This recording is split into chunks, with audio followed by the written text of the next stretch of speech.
माझे मित्र सहकारी वैभव जगताप, व्यासपीठावर उपस्थित असलेले सर्व सन्माननीय नेते मंडळी आणि करमाळा तालुक्यातून आलेले सर्व वडीलधारी मंडळी आणि युवक बंधूंनो, लोकसभा इलेक्शनचं जसं वारं सुरू झालं, इच्छुक म्हणून मी माढा लोकसभा मतदारसंघातल्या प्रत्येक तालुक्यात फिरत होतो. करमाळा तालुक्यात सुद्धा फिरलो. जवळजवळ 662 गावांमध्ये मी दौरा केला. आणि हा दौरा करत असताना विशेषतः करमाळा तालुक्यामध्ये जेव्हा फिरत होतो, या भागातली जनता जुन्या आठवणींना उजाळा देत होती. साकार महर्षी शंकरराव मोहिते पाटील साहेब असतील, आदरणीय गोविंद बापू असतील, देवी साहेब असतील, नामदेवराव जगताप साहेब असतील, या सगळ्यांच्या राजकारणाची, समाजकारणाची आठवण आणि उजाळा प्रत्येक गावात वडीलधारी मंडळी असतील, युवक बंधू असतील करून देत होते. कशा पद्धतीचं राजकारण आणि समाजकारण या तालुक्यात सर्वांनी केलं, विकास कामं कशी केली, करमाळा तालुका उभारणीच्या दृष्टिकोनातून, करमाळा तालुक्याच्या विकासाच्या दृष्टिकोनातून या लोकांनी सगळे कसं काम केलं हे प्रत्येकजण सांगत होते. 13 मार्चला माझी उमेदवारी नाकारली गेली आणि मी थांबलो. आणि थांबल्यानंतर सगळ्यांनी दादांना फोन लावायला सुरुवात केली, दादांना भेटायला सुरुवात केली. भैयाला घरात बसून देऊ नका, आम्हाला काहीतरी बोलायचं आहे, भैयाला आमच्याकडे पाठवून द्या. आणि मी पुन्हा एकदा सुरू केली. वडशिवण्यातला किस्सा सांगतो. वडशिवण्यात तरुण पोरं भेटली मला त्या ठिकाणी. त्यांनी समस्या मांडल्या गावातल्या माझ्यापाशी आणि जाता जाता एकच बोलली मला सगळी मुलं. आणि हे जागोजागी घडलेलं आहे माझ्या बाबतीमध्ये, विशेषतः तरुणांमध्ये आणि 60 वर्षाच्या वरची जी वडीलधारी मंडळी आहेत त्यांच्यामध्ये मला हक्काने दम दिला. सगळीकडे जाईल तिथं माघार फिगार घेतली तर याद राखा, परत राजकारण म्हणून मोहिते पाटलांच्या कुटुंबातलं तुम्ही कोणी आमच्याकडे यायचं नाही. तुम्हाला ही लढाई लढायला लागती. मोहिते पाटील कुटुंबातल्या व्यक्तीनं ही लढाई लढायला लागती. ती तुमच्यासाठी नाही, तुम्ही खासदार होण्यासाठी नाही, ही इथं बसलेल्या जनतेसाठी हा लढा द्यायला लागतोय असं सांगितलं. एवढ्या अधिकारवाणीनं तरुण बोलत होते, ज्येष्ठ सगळे बोलत होते. मी दादांच्या कानावर घातलं, कुटुंबाच्या कानावर घातलं की दादा, माढा लोकसभा मतदारसंघातली लोक अशी म्हणतायत, सोलापूर जिल्ह्यातली जनता अशी म्हणते, तुमची उणीव प्रत्येक गोष्टीत सगळे व्यक्ती बोलवून दाखवत आहेत, मतदार बोलवून दाखवत आहेत. आता आपली ही इलेक्शन हे आपल्या कुटुंबासाठी नाही लढायचं, तर सोलापूर जिल्हा आणि माढा लोकसभा मतदारसंघातील जनतेच्या स्वाभिमानासाठी लढायचं. मग त्यासाठी कोणतीही किंमत मोजण्याची तयारी आहे. आणि कुटुंबाने मला साथ दिली आणि जनतेने साथ दिली आणि तुम्ही सगळ्यांनी मला उभं केले. त्यामुळे मी निर्णय घेतला, महाराष्ट्रात फक्त एकच व्यक्ती आहे आणि या देशात फक्त एकच व्यक्ती आहे की ज्यांनी छत्रपती शिवाजी महाराज, राजश्री शाहू महाराज, राजमाता अहिल्यादेवी होळकर, महात्मा फुले, नरवीर उमाजी नाईक यांचं जे समतेचं, डॉक्टर बाबासाहेब आंबेडकर, अण्णाभाऊ साठे यांनी जे जनतेसाठी काम केलं, पुरोगामी विचाराचं काम केलं, हे जर कोण टिकवू शकतं तर ते केवळ आणि केवळ फक्त पवारसाहेब टिकवू शकतात. म्हणून निर्णय घेतला की राष्ट्रवादी काँग्रेस पक्षात जायचं आणि साहेबांना साथ द्यायची. कारण का अलीकड घराच्या मालकाला सुद्धा तुझं घर नाही म्हणणारी लोक आपल्या महाराष्ट्रात पैदा झालेली आहेत आणि त्यांना दाखवून द्यायचं आहे घराचा मालक कोण आहे ते.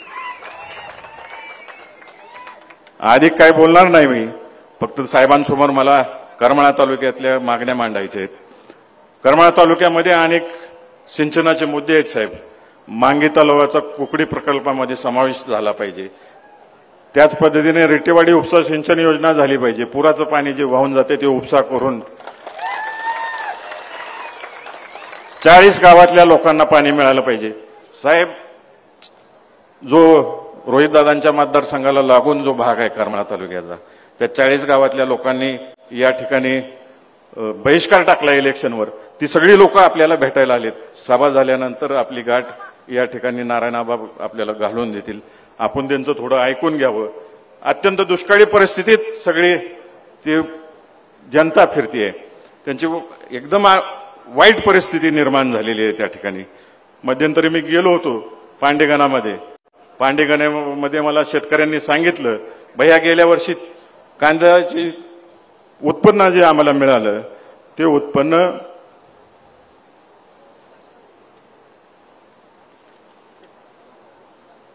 त्या लोकांनी सांगितलं गेल्या वर्षी कांद्याला पट्टी 3 लाख रुपये मिळाली. या वर्षी शासनाने निर्यातीवर बंदी आणल्यामुळं फक्त 1 लाख रुपयाची पट्टी मिळाली. दुधाच्या दराच्या बाबतीत सुद्धा 38 रुपयाचं दूध आज 25 रुपयाला आलेलं आहे.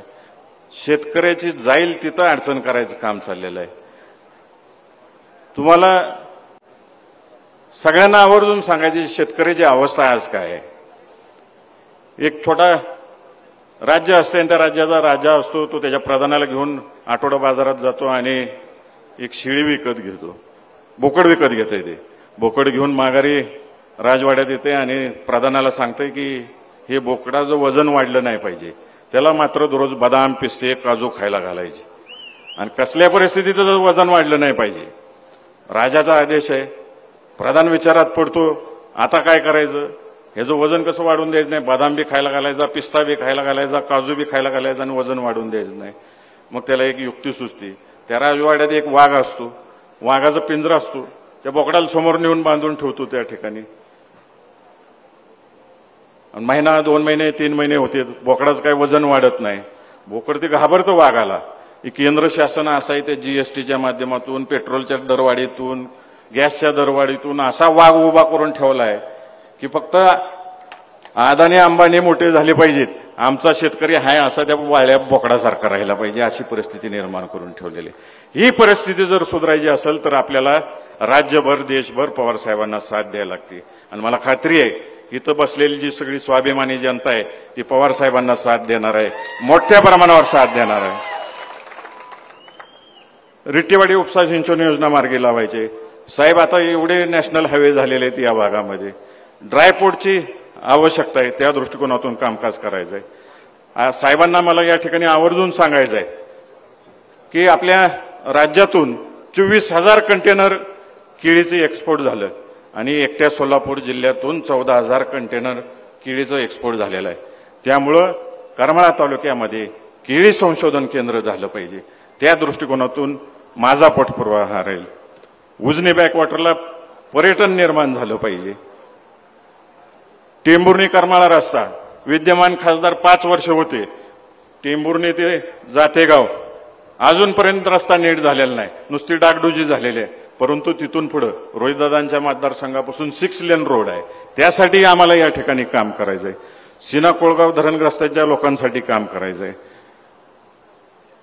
करमाळ्यात अनेक वर्ष झाले MIDC, तिथं लाईट नाही, पाणी नाही. साहेब मी जसं मागाशी बोललो, केळी संशोधन केंद्र झालं पाहिजे. केळीचं एवढं मोठ्या प्रमाणावर उत्पादन आहे, त्या MIDC मध्ये लाईट, रस्ते आणि पाणी जर आलं तर करमाळा तालुक्यातले माझे युवक बांधव त्या ठिकाणी केळीच्या बाय प्रोडक्टचं जर क्लस्टर निर्माण झालं तर नुसतं केळी एक्सपोर्ट नाही तर इथंच उपपदार्थ बनतील, केळीच्या चिप्स बनतील, केळीचे पदार्थ बनतील, केळीच्या खोडापासून ताट, वाटी, चमचे बनतील, असं क्लस्टर बनवायचं आहे त्या मांगी इंडस्ट्रीमध्ये. त्यासाठी आपल्या मार्गदर्शनाची आम्हाला गरज आहे.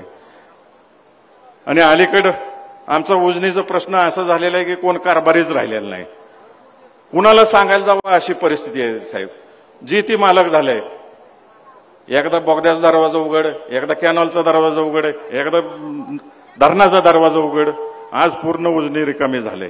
तुम्हाला सगळ्यांना आठवत असेल 2004 साली दादा पालकमंत्री होते, उजनी धरण असंच रिकामा झालं. दादांनी वरच्या 18 धरणातनं 8 TMC पाणी आणलं, परंतु सोलापूर जिल्ह्यातील जनतेला दुष्काळाची झळ कधी पोचून दिली नाही.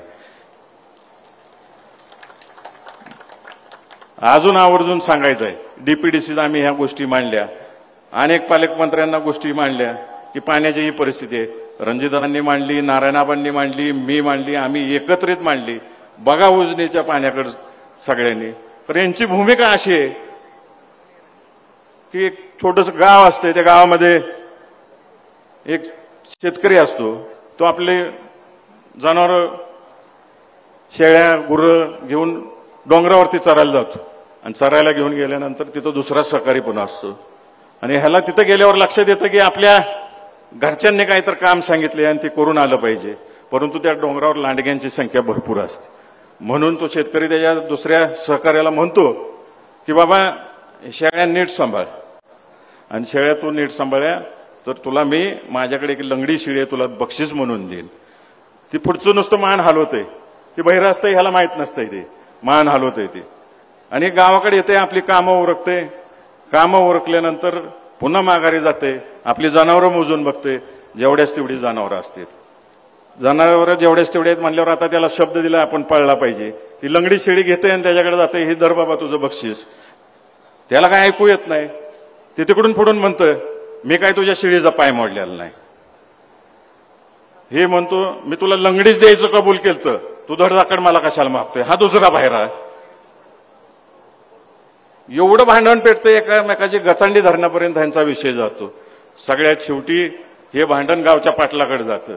पाटलाचं पण नुकतंच बायकोबरोबर भांडण झालेलं असतंय त्या ठिकाणी. म्हणजे पाटलाला सांगायला चालू करते मी याला लंगडी शेळीच बक्षीस देतो म्हणलेलं, हे म्हणतंय मी तुझ्या शेळीचा पाय मोडला नाही. त्या पाटलासमोर धाराधारीत जोरात पाटील मोठ्यानं ओरडते गबसता का नाही आता, आणि त्या दोघांना म्हणतंय पाटील माझ्या बायकोनी शिळी काय हत्ती जरी पाठवला तिचं तोंड बघणार नाही. पाटील तिसरा बाहेरा. अशी ह्या डीपीडीसीची पालकमंत्र्यांची अवस्था आहे. जेवढे आतापर्यंत पालकमंत्री झाले यांना काय समजून सांगायला गेलं प्रत्येकाने बाहेरचीच भूमिका ठेवलेली आहे. अशीच या सोलापूर जिल्ह्याची अवस्था झालेली आहे. कोण वालीच राहिलेला नाही, कारभारीच राहिलेला नाही आमच्या जिल्ह्याला, अशी परिस्थिती निर्माण झालेली आहे. तर आज मला खात्री आहे, आज जर स्टेजवर आपण बघितलं साहेबांनी नवीन मोठ मांडलेले आहे. आता इथं मान तालुक्यातून आबाईदादा आलेले आहेत, मी आहे, नारायण आबा आहेत, माळशिरस तालुक्यातून उत्तम जानकर आलेले आहेत, अभिजित आबा पाटील आलेले आहेत पंढरपूरवरून, तिकडं आता अनिकेत आहेत, बाबासाहेब आहेत. आमची नवीन टीम साहेबांनी बांधलेली आहे.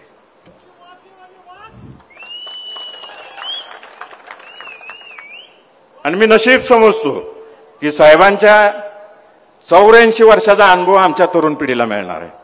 साहेब तुम्ही फक्त थाप टाका, या जनतेच्या मनात जे विचार घोळतायत सोलापूर जिल्ह्याच्या विकासाच्या दृष्टिकोनातून करेक्टच कार्यक्रम करू आम्ही सगळेजण मिळून, एवढं सांगतो मी आपल्याला. अधिक बोलत नाही. साहेबांनी मला पुढे सांगोल्याच्या सभेला जायला सांगितलेलं आहे. फक्त करमाळावासियांना एवढंच सांगतो मी की आदरणीय साहेब आहेत तिथं स्टेजवर, मोठे दादा आहेत, आणि आमचे आजोबा सहकार महर्षी शंकरराव मोहिते पाटील साहेब यांच्या विचाराला, यांच्या चारित्र्याला कोणताही डाग लागेल असं कोणतंही काम धैर्यशील मोहिते पाटलाकडनं होणार नाही, एवढं बोलतो. आणि येत्या 7 तारखेला तुतारी घेतलेला माणूस त्याच्यासोबत बटन दाबायचं आहे आणि आपल्या सगळ्यांचे आशीर्वाद मला द्यावेत, एवढंच मी बोलतो आणि माझे 2 शब्द संपवतो. जय हिंद, जय महाराष्ट्र. एबीपी माझा, उघडा डोळे बघा नीट.